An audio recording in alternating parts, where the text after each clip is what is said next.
Buenas tardes, Pablo, ¿cómo estás? está? Bien. Sí. Bueno, gusto tenerte por aquí entre las hojas secas, aunque estamos Igualmente, en verano. sí, acá en santos calores, Santos. diría. Sí, Sí. Bueno, está no bien. solés venir para Para esta parte. estos lugares no suelo venir para acá. No. Bueno, entonces te voy a preguntar A ver. en muchos sentidos que me respondas de dónde sos, o sea, de dónde sos Ujú. nacido, oriundo, pero también de Sí. dónde sos en tus pertenencias actuales. Bueno, lo de dónde nací, dónde me crié y todo eso es más fácil. Lo de la pertenencia es como más para hablarlo, pero yo nací en la provincia de La Pampa, en Santa Rosa, la capital. Eh, Ahí viví, estudié hasta todo el secundario y después estudié en la Universidad de Rosario. Eso tiene una explicación que es mi mamá, la familia de mi mamá es toda de Rosario. Ajá. Entonces todos los que estudiábamos íbamos a Rosario. Sí, sí, sí. Hice mi carrera de grado ahí, en la Universidad Nacional de Rosario, y después, en 1980, vine a Buenos Aires. Ya estaba viajando para acá porque tomaba clases con un gran maestro de guitarra, Miguel Ángel Girolet, Sí. tempranamente fallecido, Cierto. lamentablemente, Sí, sí, sí. y con Francisco Krefeld de composición. Igualmente allá en Rosario estudié con Dante Querela composición también. Sí, claro, claro. Y bueno, a partir de 1980 ya me radiqué acá. Por ahora ya en sos de Buenos Aires. varios lugares. Podés decir que sos de Exacto, Rosario, sí, que sos de La soy Pampa también, ¿no? Varios lugares, sí. A veces me cuesta un poco, sobre todo con La Pampa, a veces me vuelvo más pampeano. Mira. Y a veces me vuelvo más de capital. Mira, Sí. sí, porque tenés básicamente una remisión Sí. a lo telúrico, por de pronto, incluso a los Sí. folclores, ¿no? Sí, absolutamente. Que aparece Sí. en tus comunicaciones, en tu casi como un indiscutible, ¿no es cierto? Y Sí. La música que yo escuchaba cuando era claro, adolescente era música clásica y música folclórica. sí, sí. Eso Y era. después la capital, ¿no? Sí. Con todo su Y bueno, el tango. También el tango. El tango, sí. y bueno, sumale a eso que mi actividad principal como docente investigador es en la Universidad Nacional de Quilmes, Claro. que es en el Gran Buenos Pero Aires. por eso, en el entonces, sur. ¿qué sos? ¿Sos de la academia? ¿Sos de los escenarios? De la academia, pero no, nada en contra de San Lorenzo. Digamos que, bueno, esa es una buena pregunta, pero sí, si me tuviera que definir, me defino como un músico académico, sí, que le gusta investigar, enseñar y hacer música desde el pensamiento de la academia, y siempre lo digo como al revés, ¿no? Dando a entender que le debo a la academia. Claro, Yo les debo. claro.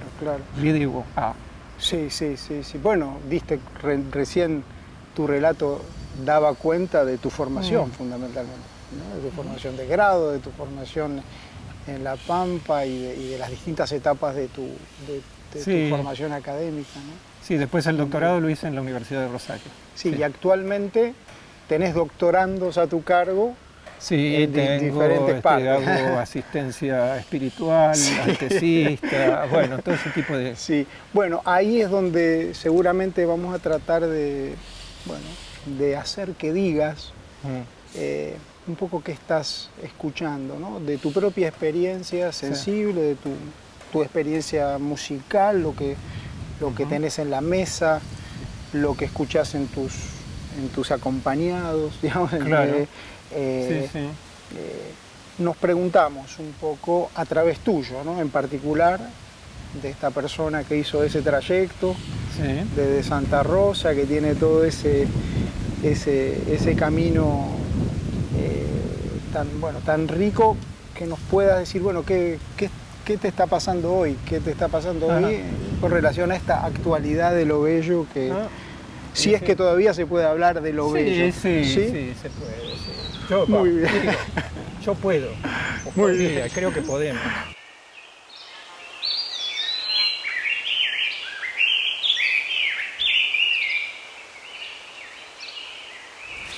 Por ahí Sí. podemos sentarnos. Se me Ahí. ocurre, Pablo, que la pregunta para vos en cuanto a una poética y una estética de la música no empieza ni por la armonía ni por el contrapunto, empieza por los espacios, que tu reflexión últimamente ha ido bastante Sí. con relación a los lugares, al espacio, el espacio sonoro. Tenemos Ajá. cotorras El ahora. espacio acústico, Claro. el ambiente sonoro. Tenemos ahí loros en la cabeza, tenemos un Sí. lugar que de por sí inspira para eso. ¿Cómo estás pensando? ¿Cuáles son tus preocupaciones en relación al espacio donde sucede la música? Bueno, yo lo dividiría como en dos actividades, ¿no? Por un lado, el espacio, el ambiente, el ecosistema acústico, en donde yo soy un militante de la justamente a favor del cuidado de todos los ambientes acústicos públicos. Sí. Eso se ha hecho con la Semana del Sonido, colegas Sí. muy prestigiosos la han organizado, yo siempre que he podido he participado.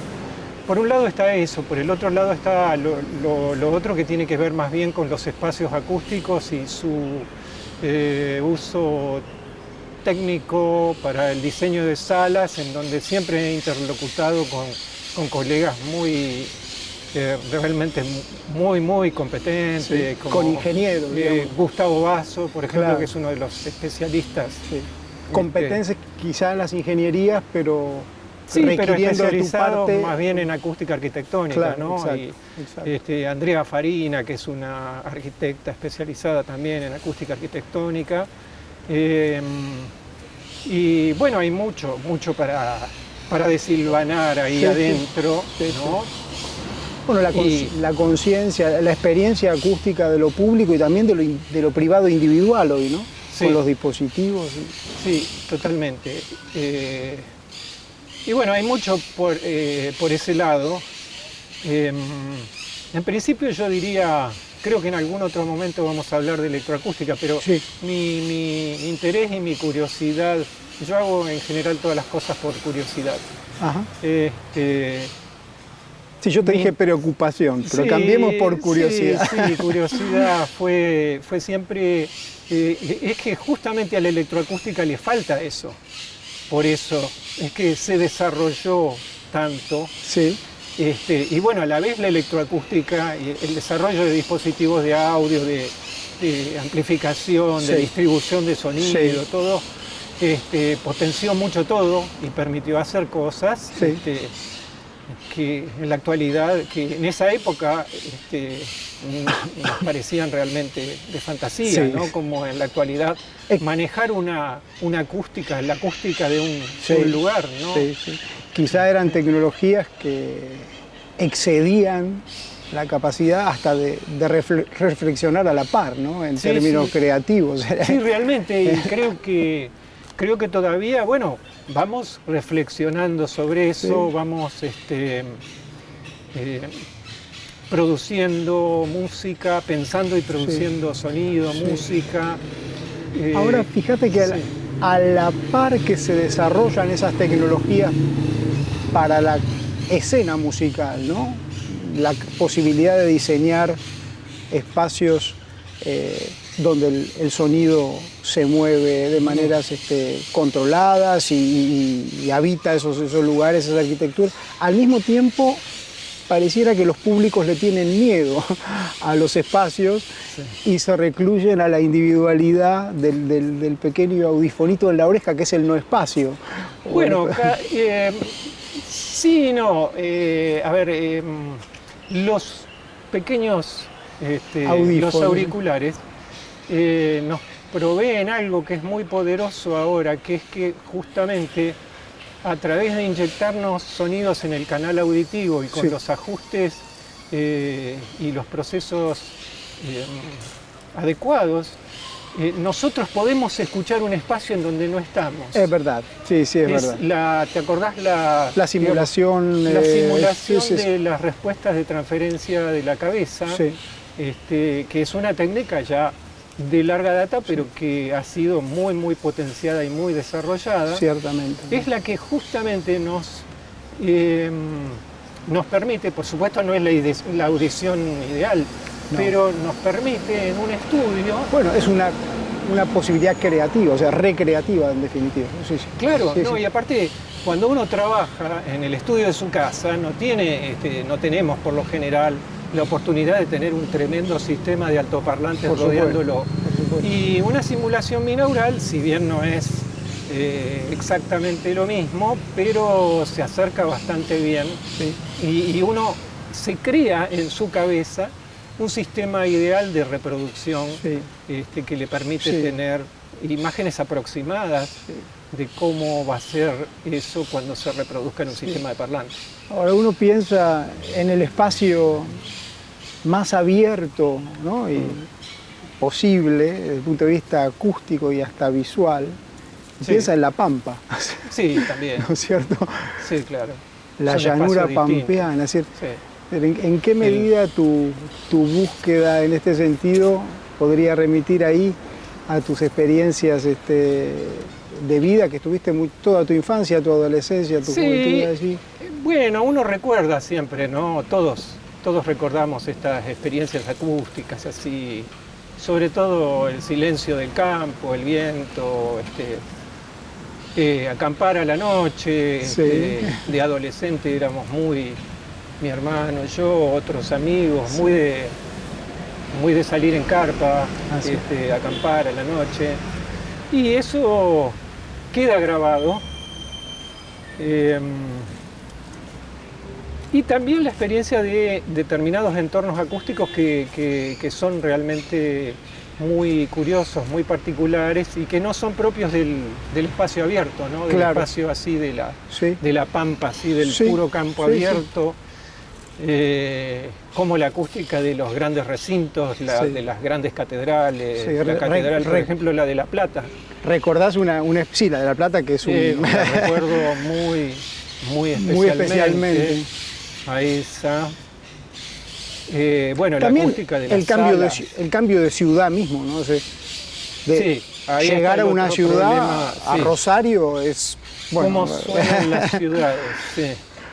Sí, ahí está el otro problema, ¿no? El de la contaminación sonora. Sí. Ya se han hecho mapas de ruido de acá, de la, sí, ciudad de Buenos Aires, un trabajo realmente muy encomiable. Ahora hay que ver qué hacemos con esos mapas. Sí, sobre lo cual vos te definís militante de esta cuestión.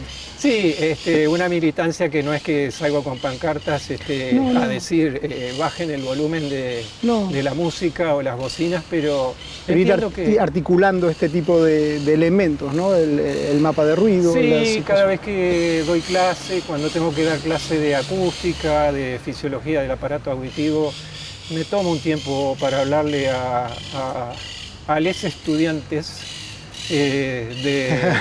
de algo así como la higiene auditiva, ¿no? Hasta, sí, qué punto es bueno escuchar con auriculares, cuáles son, sí, los peligros de, sí, no hacerlo debidamente. Sí, bueno, ellos tienen a disposición además y las discutimos, ¿no?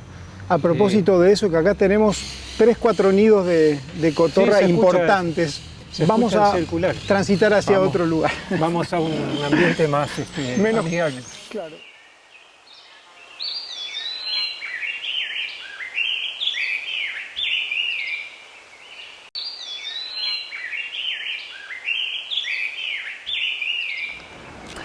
Explícanos un poco, cuando hablas de electroacústica, ¿no? El día de hoy, ¿qué se entiende por esta electroacústica en la música académica, ciertamente, ¿no? Sí, en realidad uno puede tomar el término electroacústica así de manera general, sin referirlo a la academia y sin referirlo siquiera a la música, ¿no? Todo lo que escuchamos está actualmente, o la mayor parte de las cosas que escuchamos están mediatizadas. ¿Qué quiere decir? Incluido este diálogo. Claro, exactamente. Yo suelo empezar la clase de taller de laboratorio de sonido diciendo buenos días, jóvenes. ustedes no están escuchando mi voz, sino que están escuchando una copia mediatizada de ella. Entonces, cuando veo las caras de alerta, les explico la cadena electroacústica. Le digo, esto está entrando a un micrófono, Sí. está siendo transformado en una señal de voltaje, Sí. está pasando por un amplificador que pone esta señal en rango y está yendo a transductores de salida, que son esas cajas acústicas llamadas altoparlantes. Y hagamos esto acá con los muchachos, con los camarógrafos Sí, y nuestros esto- televidentes. Sí, ¿Cómo sería? totalmente. Y acá Tenemos ahí, tenemos Oculto. sendos transductores de entrada, Sí, que de viene. manera tal que, por supuesto, los oyentes lo que van a escuchar es una versión mediatizada de todo esto, ¿Acaso comprimida, representada, verdad? tal vez, Sí. tal vez esté comprimida, pero no van a estar escuchando nuestras voces directamente. Y nosotros estamos tan acostumbrados a escuchar mediatizado que salteamos todo ese proceso automáticamente. No sé si eso es bueno y malo.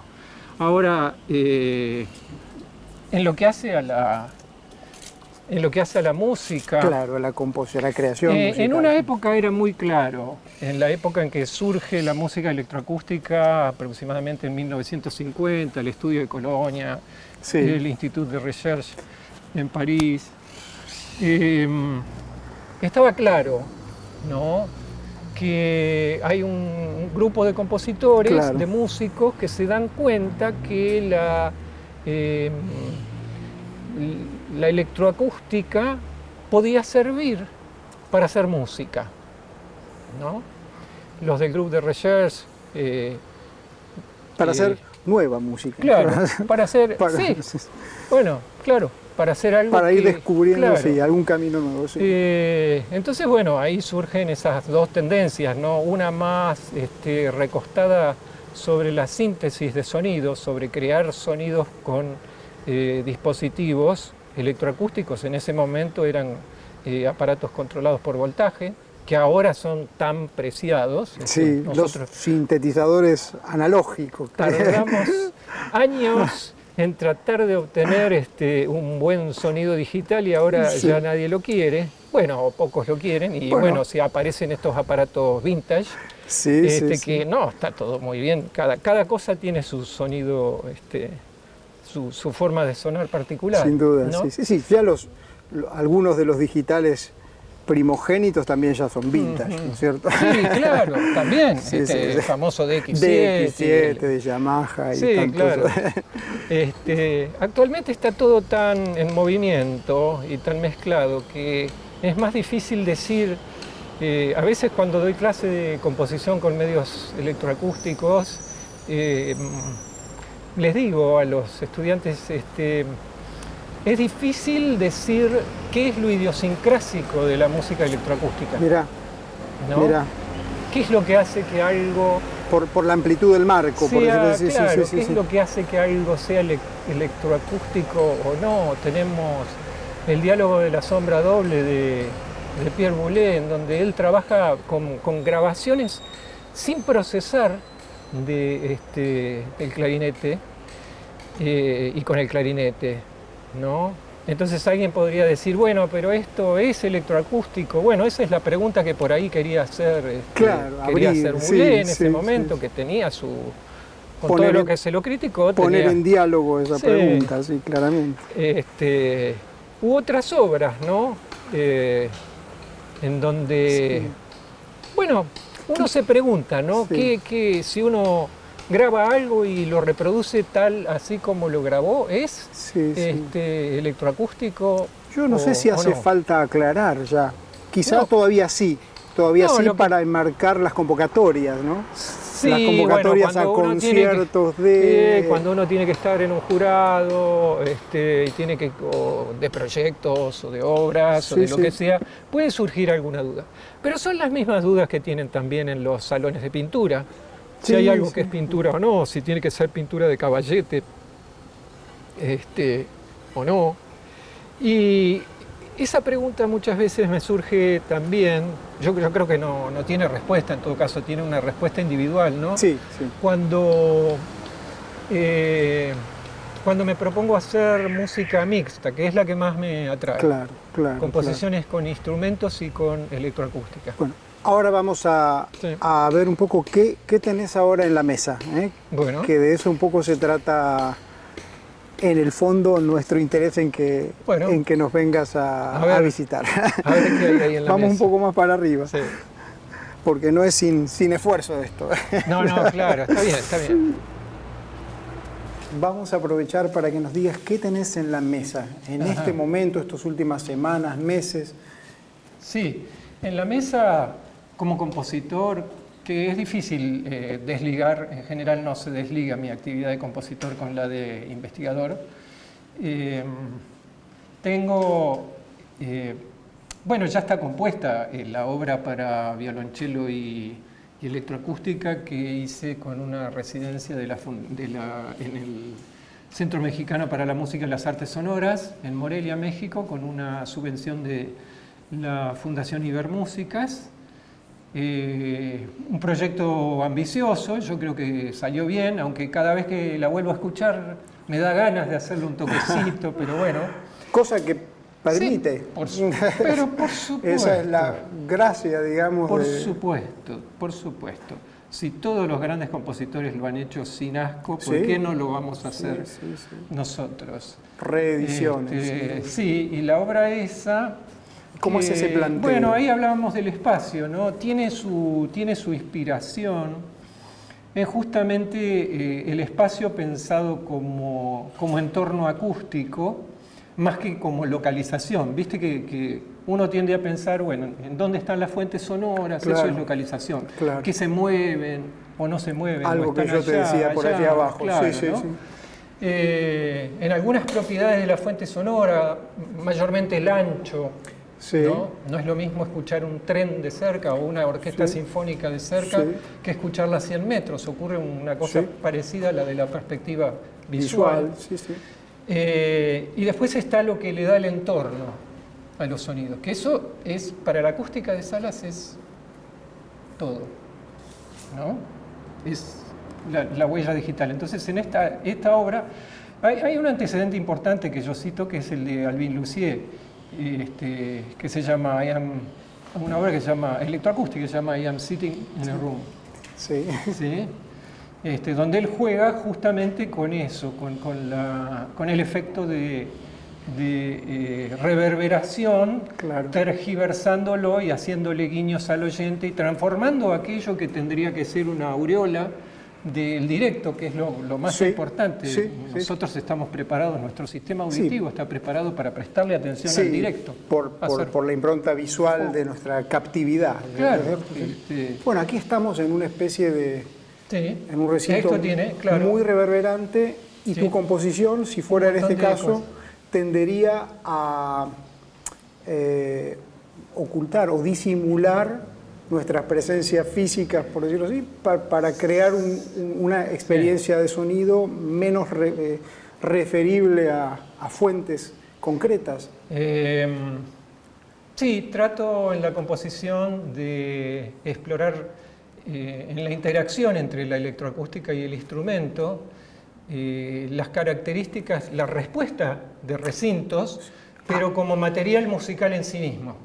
Inclusive vinculado con el gesto musical y el gesto, hasta la acción interpretativa de ese violonchelista que realmente está ahí, produciendo gestos, materiales musicales que vos aprovechás de acuerdo a cómo... un buen ejemplo de eso es lo que se llama el ricochet, ¿no? El golpe de arco, en donde es desde afuera de la cuerda, ¿no? El intérprete lanza el arco y lo deja rebotar. Lo deja rebotar encima de la cuerda, ¿no? Jeté es arrojar y ricochet es rebotar. Lo deja rebotar, entonces es muy...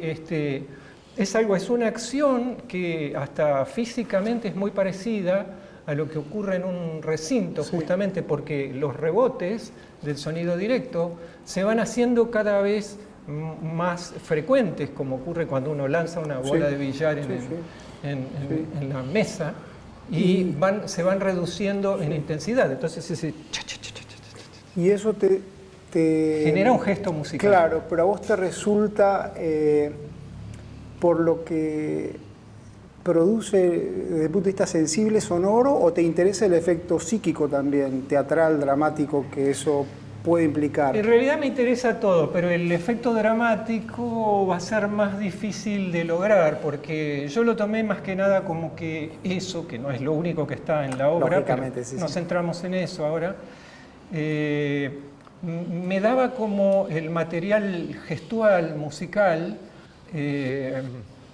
para desarrollar una parte de la obra. Ahora, yo no estoy seguro que los oyentes tengan necesariamente que vincular esa acción y ese tipo de acción con la reacción de un recinto.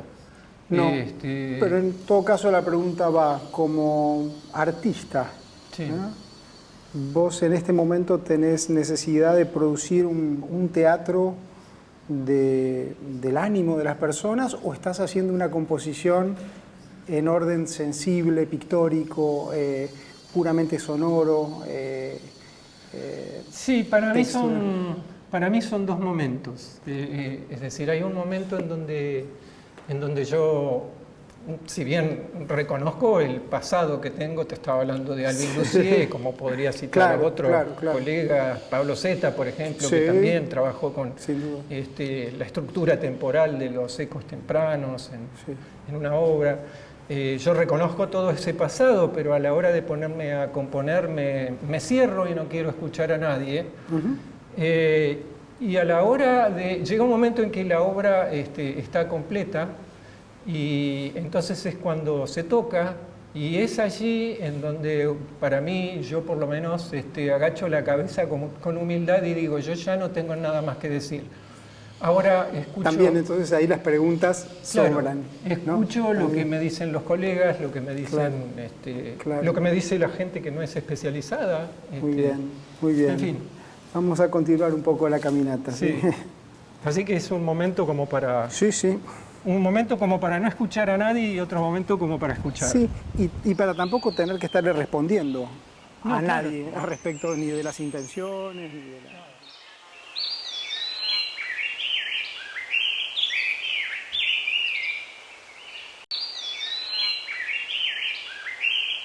Cuidado, ahora no nos tropecemos, que ya tenemos nuestros añitos. Ah, ¿sí? Pensé que ibas a decir ya tenemos nuestros accidentados. No, nuestros juicios por accidentes. No, gracias a Dios no. Mira, me imagino tras esto último que nos contabas sobre tu composición, a muchos que ahora estén participando de nuestro diálogo, como interesados en explorar, en ver qué es eso, dónde existe, dónde sucede esto que está diciendo Pablo. ¿Dónde son los ámbitos? ¿Dónde busco? ¿No? ¿Dónde buscas? Esta composición, este tipo de cosas que vos haces. Por todos lados. Hay colegas excelentes músicos que tienen sus obras en SoundCloud. Naturalmente no es lo mismo escucharlo en estéreo si hay obras surround. Pero bueno, plataformas de distribución como SoundCloud, mismo YouTube, en donde uno puede encontrar desde, ya sabes, pues, toda la música, o casi toda. Lo tuyo propio, ¿por dónde lo buscamos? En SoundCloud me pueden encontrar. Sí, cómo no. ¿Qué es Pablo Di Licia con mayúscula o con minúscula? Con mayúscula las dos, la D y la L y separado. Y separado Licia con mayúscula.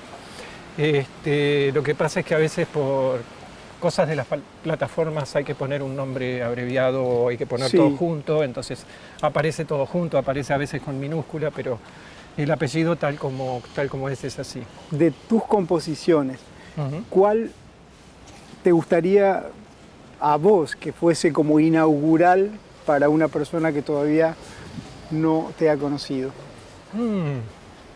Y yo diría Vocalicense, por ejemplo. Es una obra hecha con materiales sonoros grabados en estudio al extraordinario ensamble Nonsense. Por eso se llama Vocalicense. es un vocaliz electroacústico con materiales que ellos grabaron. Sí. Y ahí es donde yo Cuando me es un preguntaba. vocaliz es sin palabras, Sin es palabras, vocalidad. exactamente. Sí, sí. Ahí es donde yo me pregunto justamente si yo fuera a hacer una obra mixta con por ejemplo, con gente como el Nonsense, Sí. que son extraordinarias, tengo que decir, o extraordinarias, que pueden cantar y hacer lo que vos les pidas. Que en y este caso los grabaste. Claro, en este y caso yo trabajaste grabé la obra. materiales y los modifiqué mucho. Sí. Como que es un si uso los interesante problema. nonsense, es que pueden hacer tantas cosas y también que ¿Será también que ellos constituyen un espacio? Porque son sí, muchos. bueno, Y porque el que canta suena todo a su alrededor, ¿no? sí, no solo porque, bueno, en alguna medida sí porque son un octeto, ¿no? Porque si uno A eso, tomara claro. a un tremendo instrumentista que trabaja como solista, hay cosas acumulativas que no se pueden hacer, ¿no? Claro, Cosas de exacto, densidad que no se exacto. pueden hacer. Pero, y ya te digo, y si hago algo electroacústico con los enormes medios que hay actualmente de procesamiento y todas esas cosas, digo, bueno, ¿qué los pongo a hacer a los nonsense? ¿No? Claro. Entonces es allí donde la pregunta que tendría que responderme yo y que nunca la logro respondérmela es ¿qué es lo idiosincrásico de lo electroacústico? Claro, lo que nos hacías Sí. allá también. Sí. Y Sí. la respuesta es no sé, No sé. la verdad. Hay una cosa con los espacios, eso sí. Sí. Bueno, me parece que es la cuestión, el problema que planteabas recién. Sí, y hay otra cosa con traer ese estilo que inauguraron los franceses, con traer sonidos de fuentes reconocibles, Sí. ¿no? Que También. la electroacústica lo puede hacer. Vos lo podés hacer también, y Tchaikovsky lo hizo si quería cañones Sí. y campanas, trajo los cañones y las campanas. Músicas Pero- concretas, por decir así. Sí. Claro, pero para el público son cañones y campanas. Esa realidad que tienen ahí Sí. en la obra es algo que justamente la electroacústica destruye y a la vez es una ventaja, ¿no? Hay cosas jerárquicas en los espacios, ¿no? Sí. Vos podés tener una pequeña habitación adentro de un teatro, Sí. pero no al revés. Sí. Con la electroacústica sí podés. Podés poner un teatro en una pequeña habitación. Sí. Podés tergiversar esa jerarquía. Digamos que es una posibilidad de fantasear Sí, con las arquitecturas, sí, eso, con los habitáculos, sí. y entre ellos está el cráneo. El cráneo mismo. La combinación oído-cerebro en el sentido de escuchar o el cráneo... El cráneo como lugar sí. simbólico, sí. ¿no? Bueno, sí, todo tiene que pasar por acá y por nuestra mente para Es el lugar donde miramos lo que oímos, Sí, sí. ¿no es cierto? Nuestras narices. Es ahí, sí, claro. Es ahí donde empieza la psicoacústica y donde empieza a establecer las relaciones entre la física, lo que está, el hecho físico y Bueno, lo que está en nuestra mente. Ojo, ahí vos te preguntabas por el paradigma de la música electroacústica o utilizabas otra palabra, eso es la... ¿Qué es lo idiosincrásico? Lo idiosincrásico. Aquello que es de la electroacústica No- y no es de lo otro. No tendría que ver con esta combinación de lo físico, lo psicológico, psíquico y lo acústico, con empezar a poner en juego estas variables Bueno, y no la sí. armonía, el contra... no sé. Ciertamente que sí, pero hay muchos ejemplos de arte sonoro que no usan necesariamente dispositivos electroacústicos y aún hay muchos ejemplos de obras acústicas en donde el espacio se pone fuertemente en juego, como el famoso motete que se usa siempre como ejemplo, el Terminarium. O las obras de Gabriel y Las de San Gabriel Marcos, y, sí, sí. Los detrás de escena, las obras, Gruppen, sí. Ahora no me acuerdo, Berlioz, hay una obra donde, ahora no me puedo acordar. Bueno, pero tantas bueno, óperas que muchas, se sí. oyen cosas desde camarines. Por tocadas, supuesto, sin duda. siempre hay... Bueno, el teatro ha sido siempre sí, bueno, el lugar de permiso para experimentar cosas que después... Totalmente, ¿no es cierto? La totalmente. teatralidad. Es una Aparte yo creo que para los compositores modernos, yo la verdad nunca hice música escénica, pero me parece que para los compositores actuales es un desafío y una cosa, debe ser, digo, muy inspiradora pensar en el espacio cuando componen, ¿no? Cuando componen algo escénico. Y no pueden dejar de pensar en el espacio. No, hoy es ineludible. Sí, incluso para el intérprete, vos estudiaste la guitarra, un guitarrista, pianista tradicional, que sube a un escenario sin tener una conciencia de lo que estáis sucediendo en términos de espacialidad. Todos los intérpretes profesionales cuando van a ensayar a la sala saben que tal obra hay que tocarla un poquitito más bajo, tal obra más alto, que en este pasaje así, que acá tengo que hacerlo más rápido, porque la sala es muy seca, acá lo tengo que hacer más lento porque la sala tiene mucha reverberación. Las grandes orquestas ajustan todo eso. Vamos ahora a terminar, vamos a sentarnos un ratito, que caminamos ya mucho en este viejo y entrañable dispositivo llamado mesa. Me parece muy bien.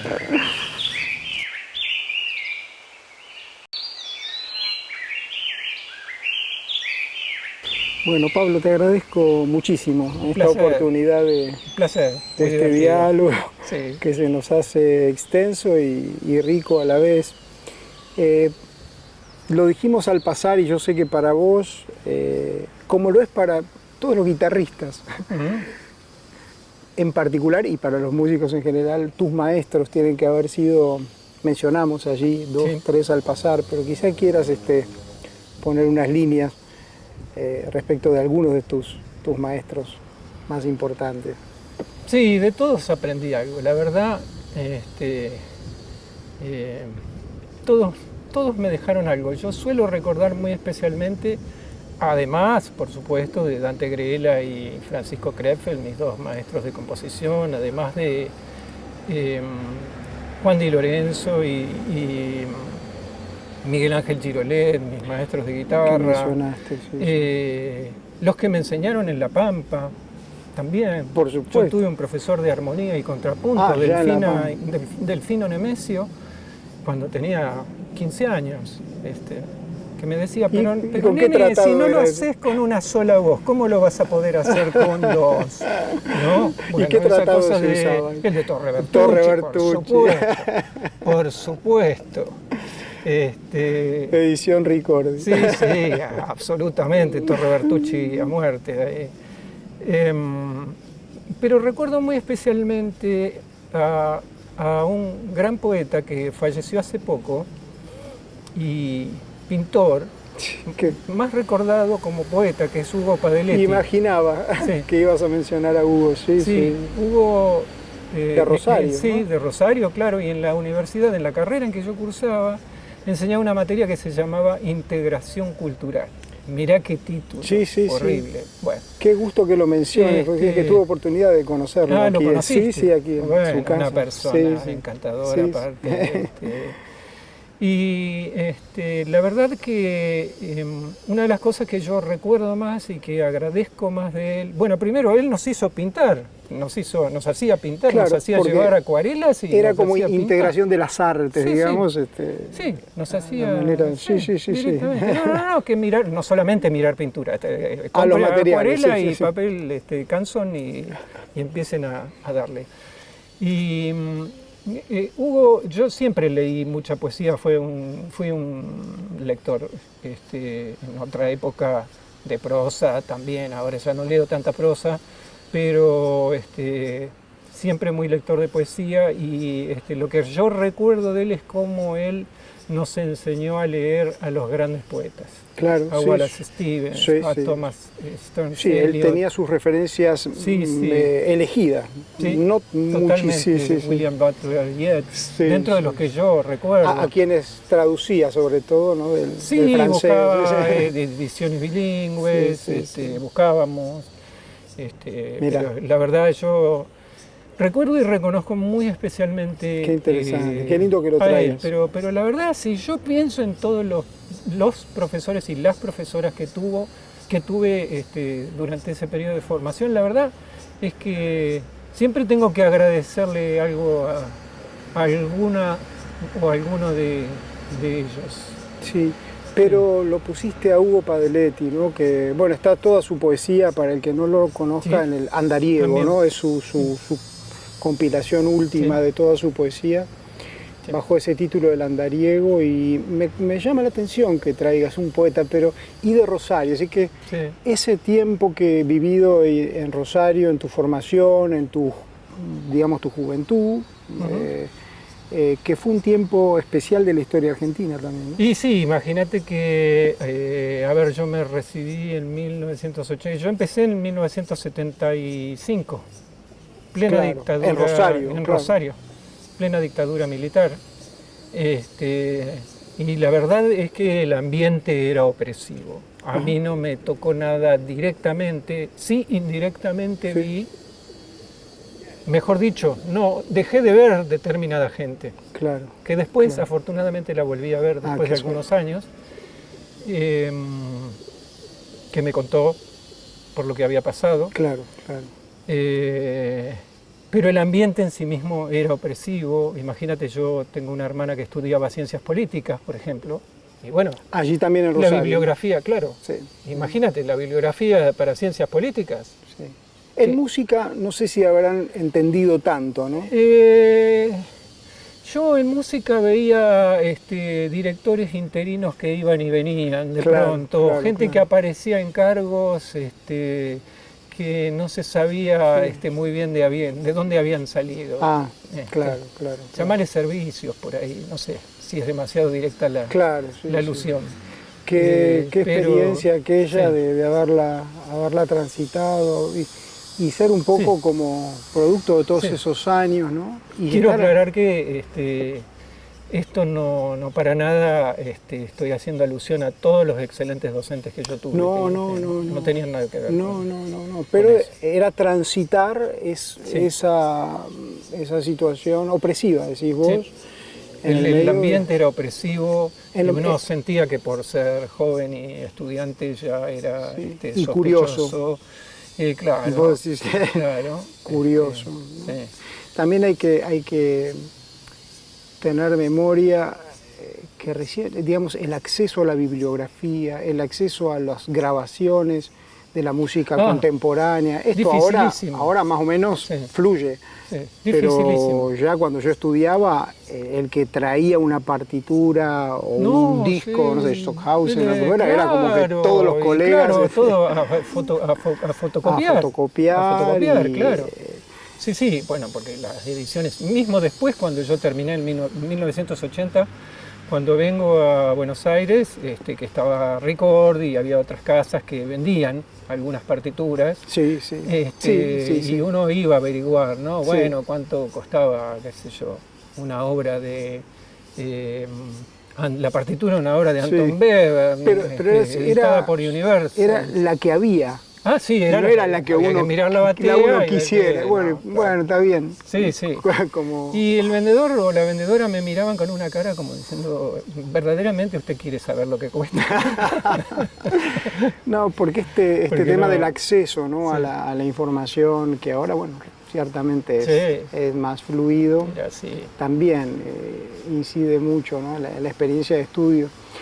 Y para terminar, ¿cómo ves a tus alumnos, tus dirigidos? ¿Qué encontrás en ese semillero hoy que te ilusione, que te despierte sorpresa en cuanto a tendencias? Yo los envidio. Creo que son cada vez mejores, la verdad. Si me están escuchando van a decir, claro, bueno, seguramente me va a tocar hacer el informe la próxima vez. Sí, ahí sí le digo. Pero no, la verdad es que, bueno, tanto por lo que vos decías, toda la disponibilidad de material que hay ahora, es difícil, y ahí es donde uno puede, uno de las líneas en donde uno puede ayudar, en tanto material que hay, tratar de ver qué es lo mejor para un determinado propósito. Claro, ¿no? claro. Material bibliográfico, obras referentes, Sí. nombres. Pero la verdad que no estoy haciendo un mea culpa de las cosas que me quedaron en el camino a mí, pero realmente los envidio por ser jóvenes y tener todo eso, a su disposición. Sí. Y tener a disposición gente que también se fue creando una cultura en donde hay porosidad multidisciplinaria, en donde vos podés hablar con un antropólogo, podés consultar si hay una tesis que involucra análisis de discurso, entonces podés y debés buscar un codirector que sea especialista en eso, o un físico, un matemático. Yo me acuerdo cuando empecé en la Universidad de Quilmes, me encontraba hay tremendos matemáticos, ahí tienen un departamento de matemáticas bárbaro, el doctor Kolev, que ahora está jubilado, que le interesaba muchísimo la música y tenía una gran curiosidad por todo eso del audio digital, entonces yo lo exprimía. Claro, pero en aquel entonces era como más, había que trabajar esa oportunidad que ahora decís que está como... Sí. No, bueno... Hay como una gimnasia mayor. Sí, hay una gimnasia mayor, hay como una tradición que se va desarrollando de el trabajo multidisciplinar, el trabajo en equipo. Y era un matemático así, matemático de lápiz y papel, ¿no? Bueno, Pablo, muchas gracias. Vamos ahora a volver un poquito para aquel lado. Gracias por tu visita. Un gusto y espero que se diviertan los oyentes con todas estas reflexiones que me has sacado. Es una presencia muy valiosa para estos diálogos en torno de la actualidad, de lo bello. Y vos dijiste que todavía sostenías la belleza como categoría. ¿Por nostalgia o por convicción filosófica? Sí, a mí me parece que lo bello no es un valor único, ¿no?, en el arte, pero todavía sigue siendo algo fuerte, no lo bello en el sentido de el matching, la coincidencia con un ideal de belleza, sino lo bello que surge al realizar una idea de una manera potente y que surja así esa idea. Eso es belleza. Eso creo que lo dijo Schoenberg. Creo que, por lo menos, no textualmente, pero lo dijo así. Y ahora lo dijiste vos, que es el maestro, profesor, doctor Pablo Dilicia.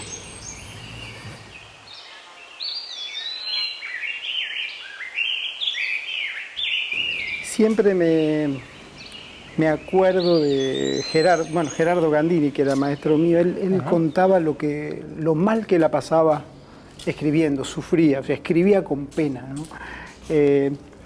Sospecho que tu experiencia de componer, si bien, como en un momento dijiste, te encerrás, sí, pero que no es una experiencia padeciente. Mira, si yo pudiera tener la dimensión de compositor que tiene Gandini padeciendo, me doy con me entro a dar con el látigo y me pongo un silicio, pero no, la verdad es que compongo así en estado de felicidad. Compongo poco, fíjate, claro. Ahí está. Es porque la medida, ¿no? Como acá tenemos este ritmo. Sí. Ahora, que después hay altibajos, ¿no? Que estoy escribiendo, estoy enganchado, pero estoy feliz haciendo eso y después me detengo, paro, releo, miro, vuelvo a escuchar al otro día y digo, ay, no, esto no, qué sé yo, es como que se me caen cosas, y ahí me sufro. Claro, pero ¿acaso digamos lo que tiene tu formación de analítico, de alguna manera te protege de toda la fantasmática de la creación, ¿no es cierto?, y de la expresión, que es lo que se padece, ¿no? Sí, yo creo que, bueno, esa es otra de las cosas que suelo decir, que cuando uno tiene un minuto de música que sabe bien lo que escribió, tiene más de un minuto de música, ¿no? Entonces, eso es ese feedback entre analizar y componer. A diferencia de lo que dicen los grandes compositores, por algo son grandes, ahí me doy cuenta. Por ejemplo, Cage dice que no pienses, que no analices, que hagas, compongas. la experiencia misma, por decirlo así. Sin... A diferencia, no es que él no piense, él tiene distintos momentos de su producción en donde piensa, produce desde otro lugar. Sí, si no es el luthier, ¿no? el que piensa claro, pierde. Claro, en el acto creativo, en el acto de componer, sí. No pensar. En cambio, yo tengo ese feedback, ¿no? Entre hacer y contemplar, y en la contemplación esa analítica, tomar fuerza como para seguir haciendo.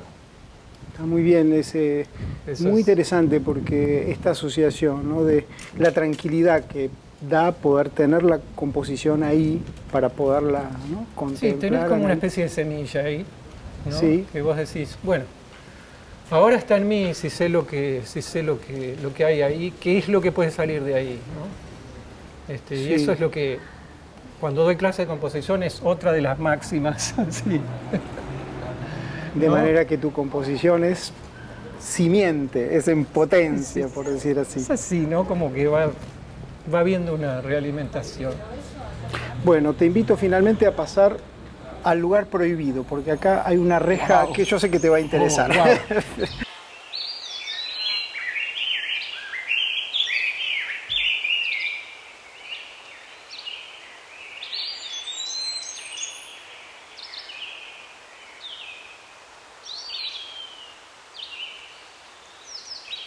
Wow.